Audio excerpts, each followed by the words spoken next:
नमस्कार, आप देख रहे हैं प्राइम न्यूज और मैं हूं आपके साथ आलोक शुक्ला। यूपी प्राइम में आप सबका स्वागत है। उत्तर प्रदेश के मुख्यमंत्री योगी आदित्यनाथ गोंडा दौरे पर रहे। यहां वो पूर्व सांसद और केंद्रीय अनुशासन समिति के सदस्य रहे सत्यदेव सिंह की 13वीं संस्कार में शामिल हुए। इसके अलावा जम्मू कश्मीर के उपराज्यपाल मनोज सिन्हा ने भी सत्यदेव सिंह को श्रद्धांजलि दी है। मुख्यमंत्री योगी आदित्यनाथ ने दिवंगत सांसद के पूरे परिवार से मुलाकात की। इस दौरान उन्होंने कहा कि पूर्व सांसद सत्यदेव सिंह का आकस्मिक निधन राष्ट्रवादी विचारधारा संगठन और प्रदेश के लिए अपूरणीय क्षति है। उनका जीवन मूल्यों, आदर्शों और एक विचारधारा के लिए समर्पित रहा। संगठन के एक समर्पित कार्यकर्ता से लेकर सांसद तक का उनका पूरा जीवन की यात्रा रचनात्मकता की जीवन कथा है। स्वर्गीय सत्यदेव सिंह की धर्मपत्नी सरोज रानी सिंह ने उनके साथ मिलकर भाजपा की विचारधारा को आगे बढ़ाने का काम किया। और बता दें, 17 दिसंबर को गुड़गांव के मेदांता अस्पताल में सत्यदेव सिंह ने अंतिम सांस ली थी।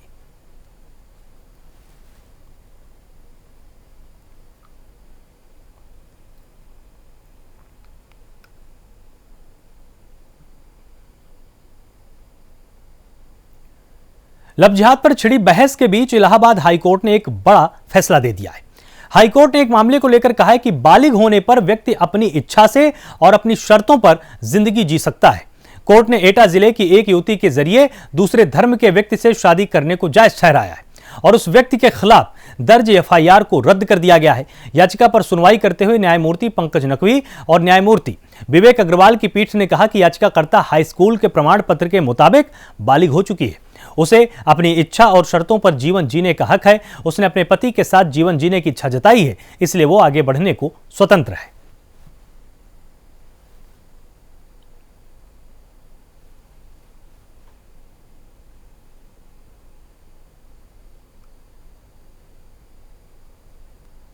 प्रदेश में बढ़ते हुए लव जिहाद के मामले को देखकर जहां प्रदेश सरकार अध्यादेश लाई है, वहीं माननीय उच्च न्यायालय ने एक बार फिर दो प्यार करने वालों के मामले में अपनी मुहर लगा दी है। एटा जनपद के कोतवाली देहात थाना क्षेत्र में शिखा नाम की लड़की के पिता ने एफआईआर दर्ज कराई, जो 27 दिसंबर 2020 को दर्ज कराई गई थी, जिसमें कहा गया था कि उसकी पुत्री जो कि नाबालिग है और उसे सलमान उसकरन नाम का लड़का बलपूर्वक भगा ले गया है और अपहरण कर ले गया है और उसके साथ उसे शादी कर ली है। जिस मामले को लेकर लड़की को सीजम एटा की कोर्ट में प्रोड्यूस किया गया था, जहां उसने बताया कि वो बालिग है और उसको अपने पति के साथ रहने दिया जाए। वो शादी कर चुकी है, लेकिन बावजूद इसके सीजम एटा ने उस लड़की को जो कि पहले सीडब्ल्यूसी भेज दिया और उसके बाद उसके पेरेंट्स के हवाले कर दिया, जिसको लेकर सलमान उसकरन ने एक हैबियस कॉर्पस माननीय उच्च न्यायालय में दाखिल किया था, जिसकी सुनवाई करते हुए माननीय न्यायमूर्ति गण पंकज नकवी साहब और माननीय न्यायमूर्ति विवेक अग्रवाल साहब ने आईओ और लड़की को उसके पिता के साथ अदालत में पेश होने का आदेश दिया था। वहीं गाजियाबाद के लोनी में हुए हत्याकांड की बेहद ही खौफनाक तस्वीर सामने आई है, जिसमें बेखौफ बदमाशों ने बीच सड़क पर युवक की बेहद ही दर्दनाक तरीके से लाठी डंडों से पीट कर हत्या की। आरोपियों ने युवक को बीच सड़क पर गिराकर लाठी डंडों से बुरे तरीके से मारा है। वहीं एक बदमाश के हाथ में तमंचा भी है। हालांकि पुलिस ने इस मामले में एक आरोपी को गिरफ्तार किया है। एसपी ग्रामीण डॉक्टर ईरज राजा ने बताया कि मृतक अजय का आरोपी गोविंद से फूलों की दुकान को लेकर झगड़ा था। इसी झगड़े में आरोपी ने अजय के साथ मारपीट की थी, जिससे अजय गंभीर रूप से घायल हुआ था और उसे दिल्ली के अस्पताल में भर्ती कराया गया था, जहां अजय की इलाज के दौरान मौत हो गई थी। इस मामले में तुरंत कार्रवाई करते हुए पुलिस ने आरोपी गोविंद को गिरफ्तार कर लिया है।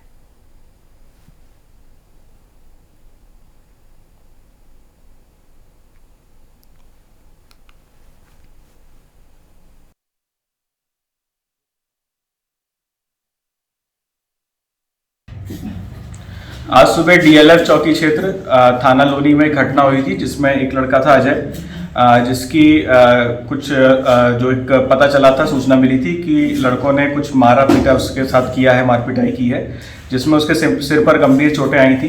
तत्काल सूचना मिलने के बाद उसको अस्पताल ले जाया गया था, जहां पर उसकी मृत्यु हो गई थी। इसमें एक लड़का है गोविंद, उसका नाम प्रकाश में आया था और इन लोगों का फूलों की दुकान को लेकर एक विवाद था महाकाल मंदिर पे। तो उसके बाद से पुलिस लगातार ही जुटी हुई थी इस मामले में और बहुत ही जल्दी इसमें जो मुख्य अभियुक्त है गोविंद, उसको गिरफ्तार कर लिया गया है। आगे की विधिक कार्रवाई की जा रही है। नए साल पर शराब पीकर हुड़दंग मचाने वालों से निपटने की पुलिस ने तैयारी कर ली है। सुरक्षा के पुख्ता इंतजामों को लेकर डीजीपी कार्यालय से सभी जिला पुलिस प्रमुखों को दिशा निर्देश जारी किए गए हैं। इस दौरान भीड़ वाले इलाकों को प्रमुख बाजारों में पर्याप्त पुलिस बल तैनात करने को भी कहा गया है। हमारे संवाददाता नंदन श्रीवास्तव ने जेसीपी क्राइम नीलब्जा चौधरी पुलिस की तैयारियों को लेकर बातचीत की है। जनवरी यानी नया साल राजधानी वासी बड़े धूमधाम से मनाते हैं।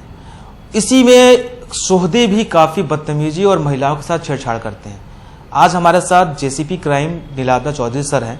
आइए उनसे जानते हैं कि लखनऊ पुलिस किस तरीके से अपनी कमर कसी है और उन सोहदों पे और कोरोना काल में जिस तरीके से भीड़ पर काबू पाए उसके लिए क्या लखनऊ पुलिस की व्यवस्थाएं की गई हैं। सर 1 जनवरी आ रहा है सर, और उस समय सोहदे और जो बदतमीजी करने वाले लड़के हैं, महिलाओं के साथ छेड़छाड़ करने वाले काफी तरीके से हुड़दंगी करते हैं, और इस समय कोरोना काल भी चल रहा है, तो उस कड़ी में लखनऊ पुलिस ने किस तरीके से व्यवस्थाएं और इंतजाम किए हैं? ये उत्तर प्रदेश शासन के मुख्य सचिव द्वारा एक विस्तृत दिशा निर्देश इस संबंध में जारी किए गए हैं, जिसका 100% अनुपालन लखनऊ कमिश्नरेट में कराया जाएगा। इसके लिए विस्तृत कार्य योजना बन चुका है। कोविड के रेगुलेशंस जो भी गृह विभाग द्वारा जारी किए गए उसका अक्षरता पालन कराने के पश्चात ही, मतलब आश्वासन के पश्चात ही किसी को न्यू ईयर पार्टी या कोई कार्यक्रम आयोजित करने की अनुमति दी जा रही है, और ये समस्त रेगुलेशन पालन कराने की जिम्मेदारी भी आयोजक के ऊपर ही रखी गई है।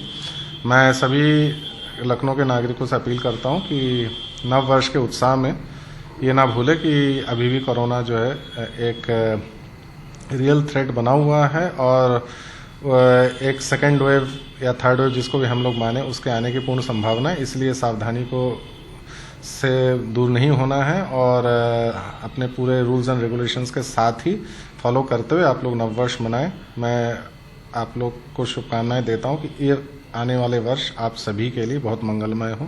पिछले साल की अपेक्षा हम लोग इस साल एक अच्छे वातावरण में अपना जीवन को बिताएं, ये कामना है। क्या सर होटल रेस्टोरेंट के लिए कुछ बारीकियां, कुछ नॉर्म्स भेजे गए, तैयार किए, कुछ गाइडलाइन तैयार की गई कि बार और रेस्टोरेंट मॉल्स वाले जो पार्टी आयोजित कर रहे हैं उनके लिए कुछ गाइडलाइन बनाई है क्या सर?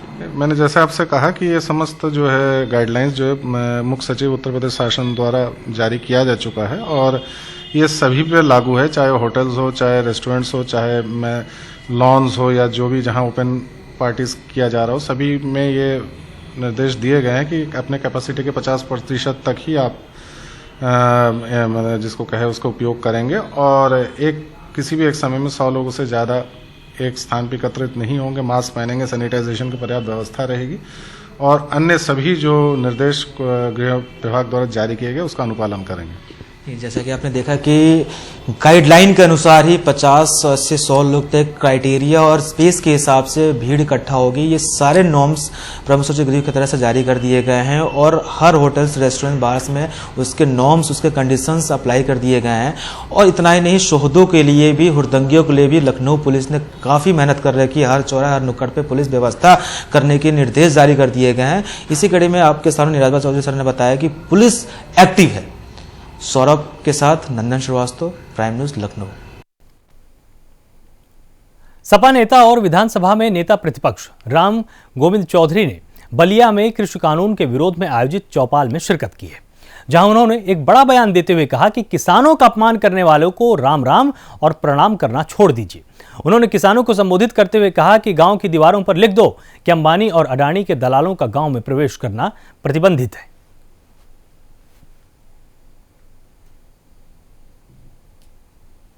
और ये कहते हैं ये आतंकवादी हो, किसान पाकिस्तानी हो, जो घेरा नहीं लगा, चीन के कहवा में ये आंदोलन करता है, पाकिस्तान के कहवा में करता है।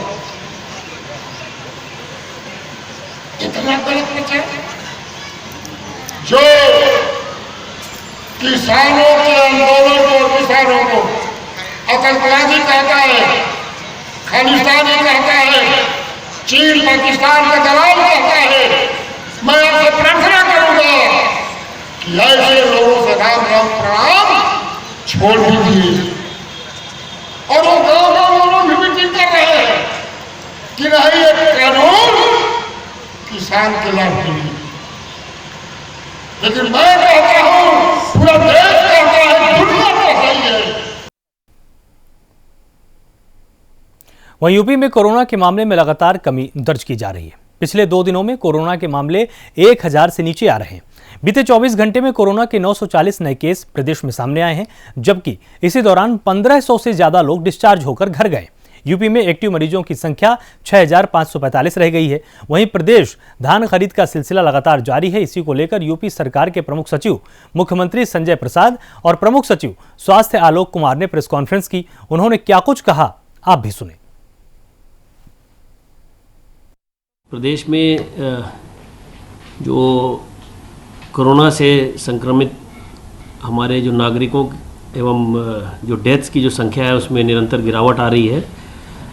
जो गृह विभाग से प्राप्त सूचना के अनुसार प्रदेश में कंटेनमेंट जोन की संख्या में भी निरंतर गिरावट आ रही है।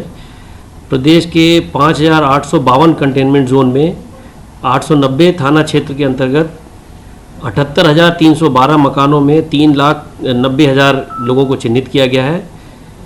इन कंटेनमेंट जोन में कोरोना पॉजिटिव लोगों की संख्या 11,600 के करीब है। इंस्टीट्यूशनल क्वारंटाइन में किए गए लोगों की संख्या करीब 11,262 है। इसके अतिरिक्त आप सभी लोगों को जानकारी है कि माननीय मुख्यमंत्री जी के निर्देश पर पूरे प्रदेश में जितने भी हमारे शासन स्तर पे अपर मुख्य सचिव, प्रमुख सचिव और सचिव स्तर के अधिकारी हैं और साथ ही पुलिस महानिदेशक, अपर पुलिस महानिदेशक और आईजी रैंक के जो अधिकारी हैं, इन सभी लोगों को नोडल अधिकारी के रूप में विभिन्न जनपदों में भेजा गया है।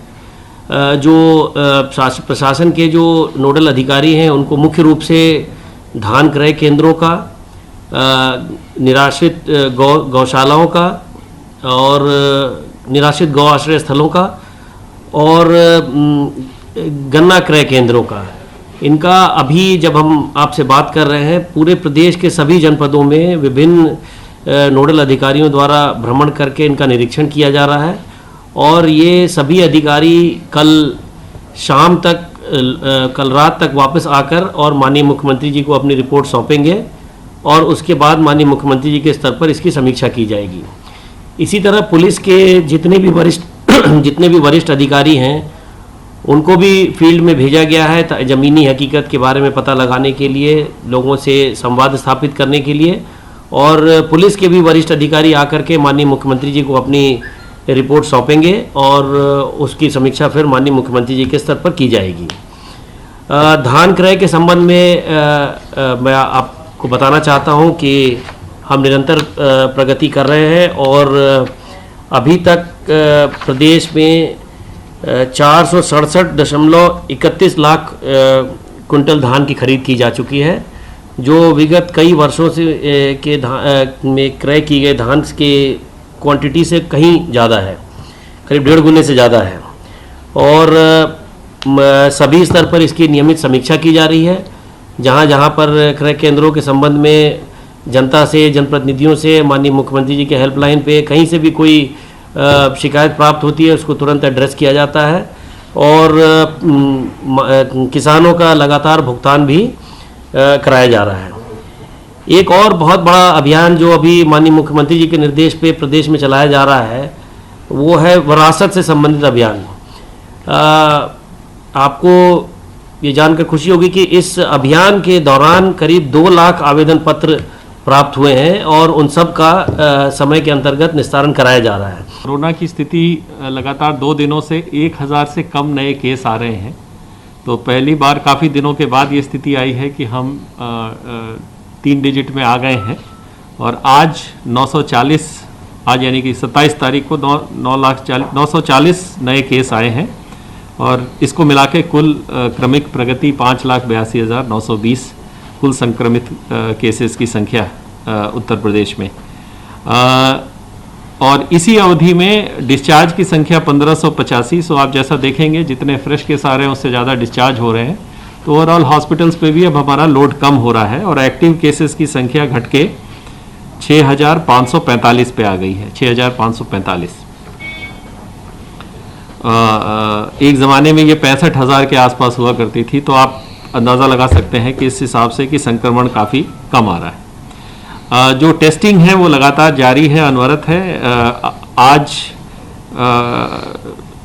क्रमिक प्रगति 2,35,08,431 टेस्ट की हुई है और जिसमें कल की प्रगति 1,25,734 टेस्ट और इनमें से करीब 50% के से करीब ज़्यादा RT-PCR के द्वारा हो रहा है 67,807 और ट्रूनेट की 1,255 और एंटीजन की 56,672। सो आपने ये भी हाईलाइट करने योग्य है कि RT-PCR और एंटीजन टेस्टिंग की रेशियो जो है पहले एंटीजन के पक्ष में होती थी, अब RT-PCR ज़्यादा कर रहे हैं बिकॉज अब हमारी इंफ्रास्ट्रक्चर तैयार हो गई है। तो इस हिसाब से काम चल रहा है। जो हमारे अन्य स्वास्थ्य सेवाएं हैं वो भी नॉर्मल चल रही हैं। कल कुल प्रसव 3,947 नॉर्मल और 160 सी सेक्शन। मेजर सर्जरी 1 नवंबर से 28 दिसंबर 2020 42,581 और 1 नवंबर 2019 से दिसंबर 2019 तक 45,511। सो लगभग तो आप 3-4 महीने का आपने देखा होगा, ये जो लॉकडाउन का पीरियड चला था उसको अब हम लगभग कवर अप करने की स्थिति में आ गए हैं। इसी प्रकार से ई-संजीवनी में हमारा 3 लाख से ऊपर केसेस हो गया है, जो कि अपने आप में एक रिकॉर्ड है। प्रदेश मतलब पूरे देश में हमारा दूसरा स्थान है और हम लगातार कोशिश कर रहे हैं कि लोगों को घर बैठे ई कंसल्टेशन की सुविधा उपलब्ध रहे। मुख्यमंत्री योगी आदित्यनाथ के निर्देश के बाद बरेली जिले के नोडल अधिकारी नवनीत सहगल अचानक बरेली के तहसील बहेड़ी पहुंच गए, जहां धान क्रय केंद्र, गौ आश्रय स्थलों का उन्होंने निरीक्षण किया और किसानों से भी बातचीत की है, जिस पर किसानों ने धान की तौल कम होने की शिकायत की। किसानों ने बताया कि बहेड़ी में धान खरीद के सेंटर कम होने से किसानों को धान तोलवाने में काफी दिक्कतों का सामना करना पड़ता है, जिस पर नवनीत सहगल ने डीएम बरेली से धान खरीद के सेंटर बढ़ाने को कहा है।